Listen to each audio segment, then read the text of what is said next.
Dong Yun, who had dreamed of becoming an architect since childhood, was forced to give up her dream and drop out of school after being bullied by a group led by a wealthy heiress during high school.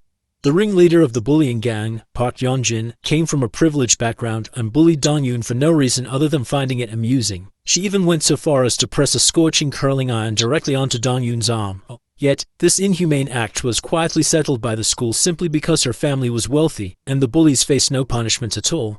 Unable to endure it any longer, Dong Yun dropped out of school. On her withdrawal application, she listed all the bullies, but this only resulted in a series of slaps from her homeroom teacher. In utter despair, Dong Yun went up to the rooftop. She took off all her clothes, lay down on the freezing snow, and ran her hands over the burn scars, her tears silently crying out the pain and hopelessness. She vowed to take revenge. From that moment on, she decided to live for Park Yeonjin, to stay strong so she could witness the day he suffered and died. 20 years have passed. The ringleader, Park Yeonjin, is now married. As an adult, she seems completely unaffected by the past. She married a rich heir and became a weather broadcaster.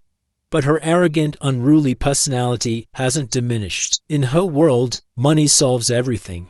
Yoonju, however, endured endless hardship for 20 years, working in a dark, oppressive factory, yet she never gave up on her studies. Through her efforts, she was admitted to university, and after graduating became a tenured teacher. He did all this for one reason: revenge. The elementary school he attends is the same one where the bully Park Yeonjin's daughter goes. Dong Yun's goal is to use the person most precious to that woman as a weapon. This woman's biggest dream was to become a good wife and loving mother, but at this very moment, she had already thrown that dream aside, playing mahjong with her husband's friend. Her actions were discovered by Dong Yun, a classmate she once bullied. It turned out that even the woman's daughter was not her husband's biological child, but was actually fathered by her husband's friend, Kwon Jae-jun. Because Kwon Jae-jun was born with colorblindness, and coincidentally, his daughter inherited this gene. Dong Yun, who had been secretly investigating all along, also discovered this. She sought out Sun Myung-go, a classmate who used to bully her, intending to start with this man.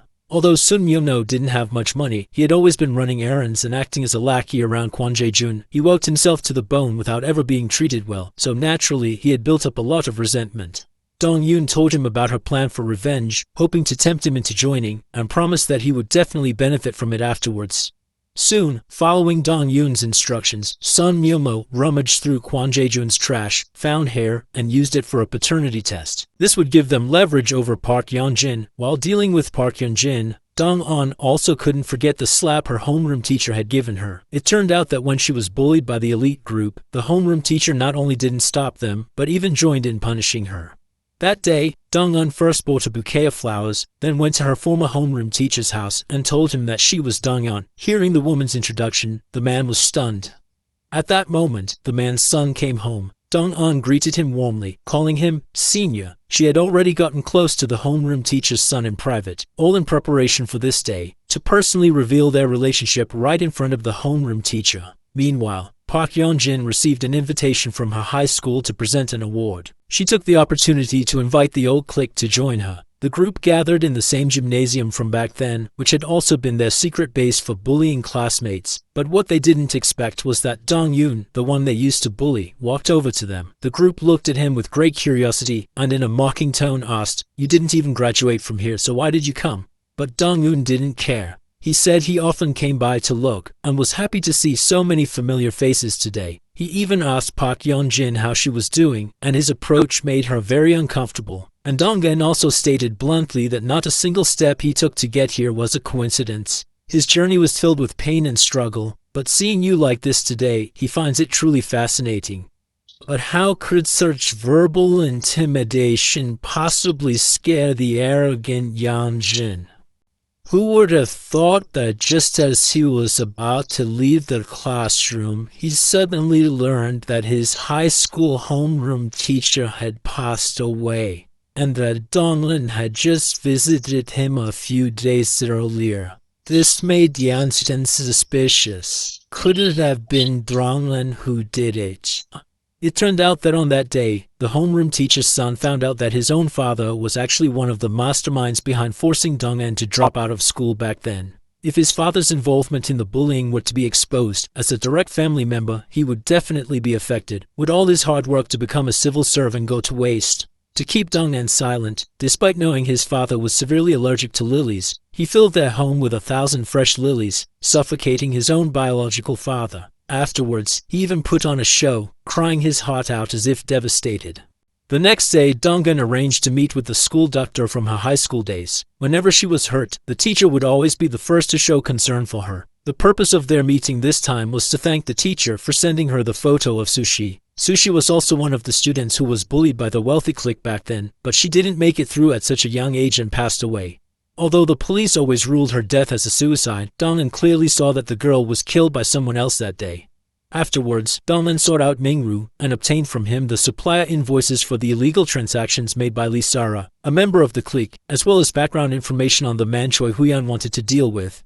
In return, she told Mingwu that if he wanted to make money, he should go take a look at the morgue in Seoul Hospital. When he arrived at the hospital, he was shocked to discover it was the morgue drawer where they bullied the girl, Soo-hee. The man who uncovered this secret was overjoyed. Meanwhile, on the other side, Yeonjun was anxiously waiting for her daughter to come home from school. Hearing a noise, she rushed over in concern, asking if the homeroom teacher had bullied her, or if he had pressed anything scalding against her body. But she never expected her daughter's answer. This instantly threw the woman off balance. She was terrified that Dong-yoon would bully her the same way she herself had been bullied back then. She punished her most beloved daughter for everything she herself had done, but what she didn't know was that her husband had already been exchanging flirtatious glances with Dong-yoon at the chess club. After meeting a few times, the man developed special feelings for Dong-yoon and even took the initiative to give her his business card. He hoped they could meet more often, but when Dong-eun faced his advances, she deliberately didn't accept them, which only made him find her more charming. What he didn't know was that his actions had already been secretly photographed by someone lurking in the shadows. Meanwhile, the secretary who always helped Dong-eun worked tirelessly to gather all kinds of evidence for her, and Dong-eun treated her like a real sister, their bond growing deeper. The secretary took out photos she had taken that day, revealing the woman was Park Yeonjun's biological mother, a shaman who often secretly met a man, a police officer. Dong-yoon warned her to be careful, as the man had strong counter-surveillance skills. Seeing Dong-yoon's concern for her, the secretary couldn't help but want to record the moment. But unexpectedly, this very action caused Dong-yoon to fall back into painful memories. She couldn't help but start trembling all over, breaking out in a cold sweat. Still worried about her daughter, Yeonjun went to see the principal, hoping to have Dong-an transferred. The principal said Dong-an was recommended by the chairman, and there was nothing he could do. In class, Yeonjun's daughter argued with a classmate over colors. Dong-eun went to mediate, but then noticed Yeonjun secretly peeking at the door. Deliberately, Dong-eun pointed scissors toward Yeonjun's daughter, intending to scare Yeonjun. The woman was indeed frightened. As soon as class ended, she came to find Dong-kun. If Dong-kun agreed to resign, she would not only give her a large sum of money, but also promise never to appear in her life again. But Dong-yeon said that she hadn't spent most of her life just to hear an apology from her. What she wanted was for her to be punished and go to hell. She also told Yeonjun that she already knew her daughter was colorblind. This made Yeonjun break out in a cold sweat, because her husband wasn't colorblind, and her daughter was actually fathered by Jeon Jae-jun. When she got home, Yeonjun immediately found her husband and suggested sending their daughter to study abroad, but he refused, saying their daughter was too young and not suitable to go overseas. Since he wouldn't agree, she then said she wanted to start a business, which made the man even more puzzled.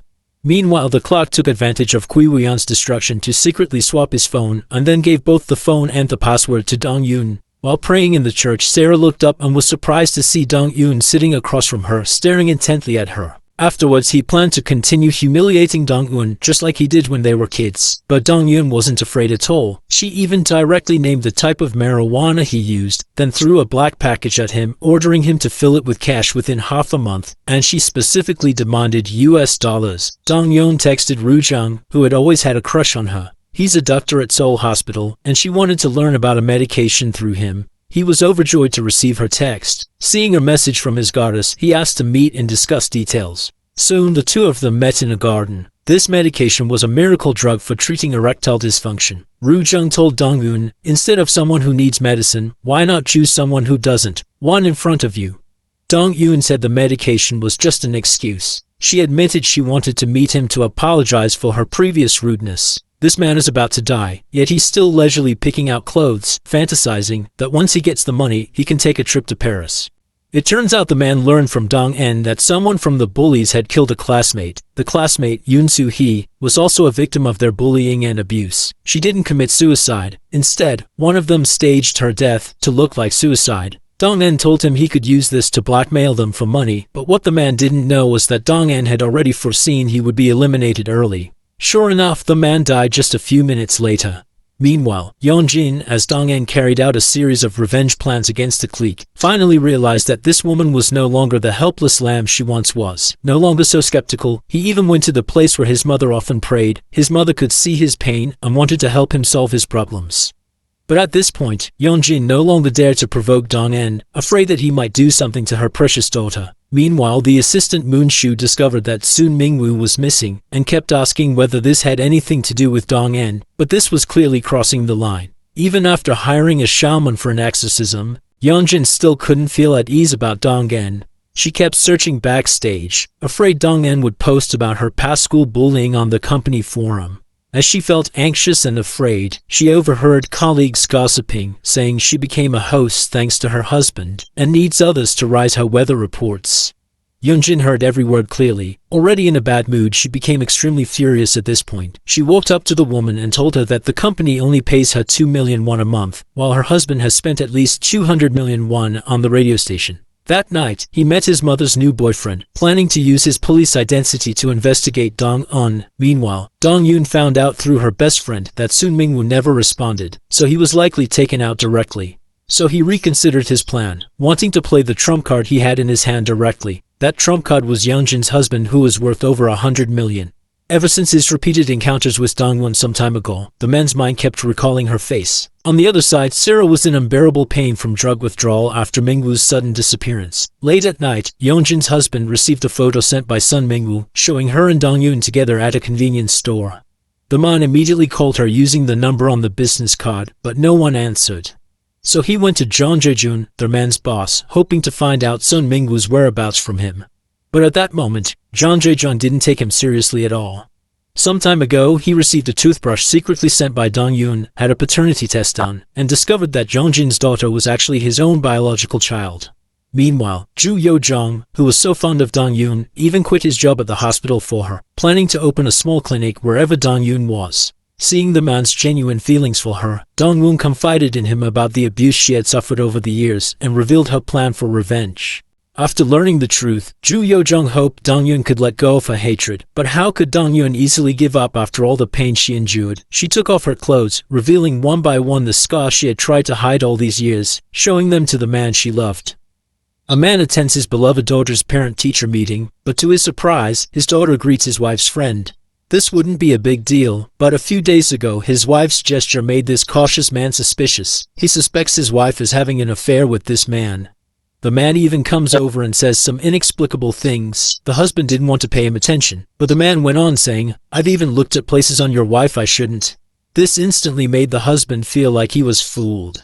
At that moment, the homeroom teacher walked in, and the husband realized she was the woman he had been running into lately. It turned out this was Dong-yoon's plan. She deliberately approached Park Yeonjin's husband to expose Yeonjin's crimes to him, then told Kwon Jong-jun the girl was his biological daughter, making the impulsive man eager to reveal Park Yeonjin's secret. Looking at his adorable daughter right in front of him, he could only let her call him uncle instead of dad. The man felt a complicated mix of emotions. After consulting a lawyer, he learned that if the couple didn't divorce, he'd have no way to reclaim his biological daughter. Meanwhile, when Yeonjin found Jung-jun had met her husband, she was furious and immediately confronted him. The man was furious. He asked the woman if she only realized after giving birth that Kwon Yu was his child. "Since you knew she was my child, why did you continue your marriage?" The man suddenly kissed her. The woman, strangled to death moments ago, responded willingly. One can't help but sigh. They are star-crossed lovers. Meanwhile, on the other side, pressured by Dong-won's threats, Sarah obediently prepared a sack full of cash. On the other hand, Ho-yan, a flight attendant for many years, finally landed a wealthy man. She thought marriage would be smooth, but her future mother-in-law demanded a medical checkup as proof, unsettling countless Vietnamese women. Fortunately, she got the report, but then her mother-in-law said she also needed to verify his assets herself. It turned out she saw Dong-en. The moment Ho-yan saw him, she was instantly stunned. The old lady had always tried to make Dong'an her daughter-in-law, but Dong'an politely refused, giving Huyan the opportunity to step in. Watching Dong'an walk away and then looking at her unsatisfactory future daughter-in-law, the mother-in-law's eyes were full of disdain. In response, she could only explain that she and he were indeed high school classmates. He then caught up with Dong'an and said it was such an unexpected coincidence to meet like this, and expressed his desire to have a more detailed conversation with him. Then the two walked to a spot not far from the corner. Seeing no one around, with a thud they dropped to their knees. The one who Dong'an could instantly like was Suyi, who was following behind. But Dong'an said, "Then let me show you the difference between making a mistake and committing a crime." He turned around, pulled a burning hot stick from the fire, and then thrust it toward her face. The woman was so frightened that she screamed and backed away repeatedly. The woman slowly got up from the ground, begging Dong'an for forgiveness over and over again. "I was a fool to begin with." The woman looked at Dong'an unmoved, showing no intention of letting her go, and revealed that infuriating expression. Dong'an asked, "Did you lose your phone before?" She took the woman's phone from her bag and threw it on the ground. The woman was stunned. All the indecent photos inside had been backed up by Dong'an. Dong'an told her to think carefully before speaking. "If you don't want your mother-in-law to find out what you've done, then from now on you better listen to me. If I tell you to go east, don't you dare go west. Got it?" Dong'an said, "First, go report Sun Myung-woo's disappearance to the police." Meanwhile, Yeonjin's husband, to get to the bottom of his wife's high school past, sought out Hye-yeon for information. Since Choi Hye-yeon now only listens to Dong'an, she didn't hide anything. The man also learned that Dong'an wasn't the only one his wife had bullied. These stark truths made his scalp tingle. Afterwards, the man went to the park, originally intending to find Dong'an there, but unexpectedly ran into Ju Yo-jong, so the two ended up playing a game of Go together. While playing Go, Yo-jong told him that he was helping someone take revenge. After returning, Yo-jong asked Dong'an if the man had contacted her. When he got a negative answer, Yo-jong said Yeonjin's husband is extremely cautious. He doesn't like others to take the lead, so once he's done with his company affairs, he'll probably contact you right away. Meanwhile, at home, the husband questioned his wife about whether she and Dong'an, the homeroom teacher, were friends. Hearing her husband ask this, the woman knew in her heart that he must have found out something, so she decided to drop the act and said, "Didn't you marry me because I'm pretty and our families are well matched? So why care about these trivial things from the past now? Why bring unnecessary unpleasantness into our lives?" Male lead, Jo Roo-jung, has always carried a heartbreaking past. His father, an outstanding surgeon, was brutally murdered by a patient. Over the years, the killer has shown no remorse in prison and keeps sending Roo-jung letters filled with evil. Tormented by this, Roo-jung developed a mental illness and can only fall asleep at night by listening to the sound of effervescent tablets dissolving. Deep in his heart, a seed of revenge has long been planted.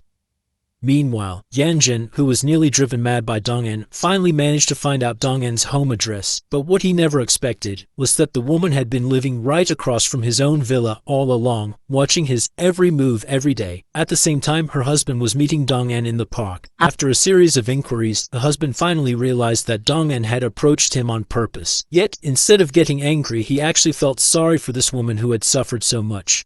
To break into Dong'an's house, Yeonjin forcibly stuffed 1,000,000 won into the young man's hands, bribing him to illegally unlock the door. The moment she stepped inside, a chill ran through her. The walls were covered with photos of herself and her clique.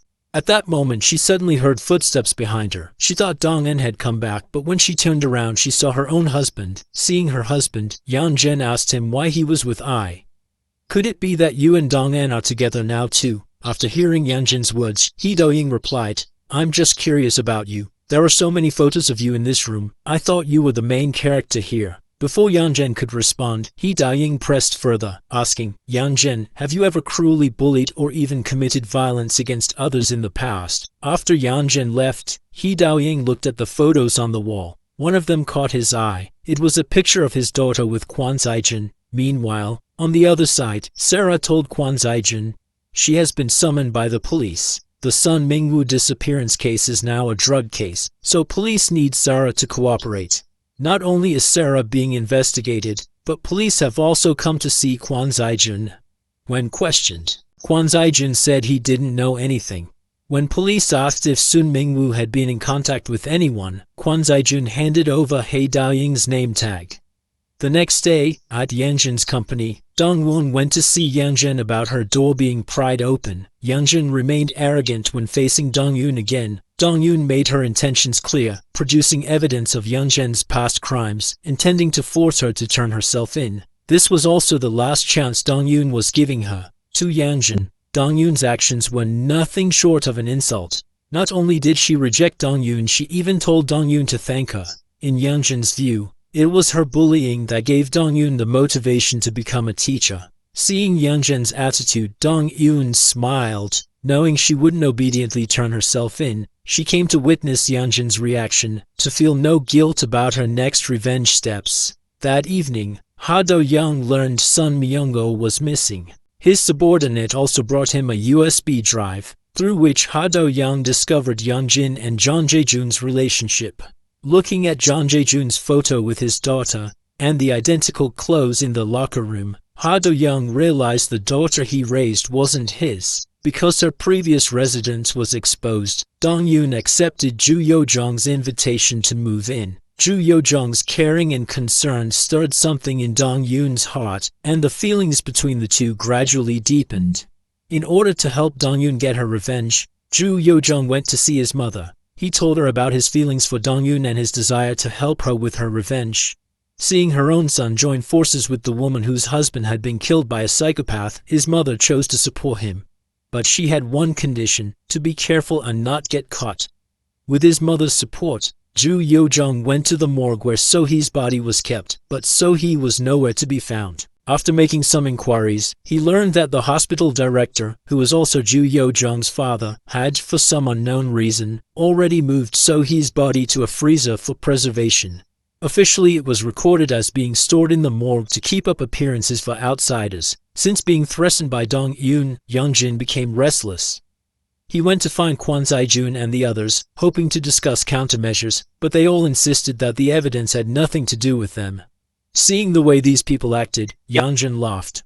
However, Yanjin didn't let her guard down. Fearing that Sushi's matter would be exposed, she sought out the uncle who had handled Sushi's case in the past, to confirm whether the name tag from back then had been destroyed.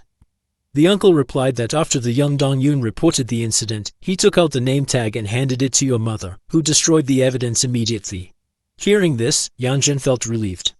But what Yanjin didn't know was that her mother had never actually destroyed that name tag. Since he had moved into Jo Rujung's house, Dongyun planned to return to his previous residence to pack up his things. But just as he was about to leave, he suddenly realized he had overlooked something. One person's photo was missing from the many pictures, and that photo had now ended up in Yanjin's hands.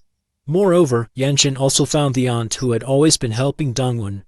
Because Dongyun's main target for revenge was the woman in front of her, the aunt knew why she had come. So the aunt threatened her, saying, "If you dare tell my husband about these things, I'll tell your husband about your secrets." Faced with the aunt's threat, Yanjin found it laughable. After that, Yanjin called the aunt's cell phone, hoping that the aunt would save her number. But the aunt had already saved her number, with the note saying, "The wretch struck by lightning." This scene made Yanjin laugh.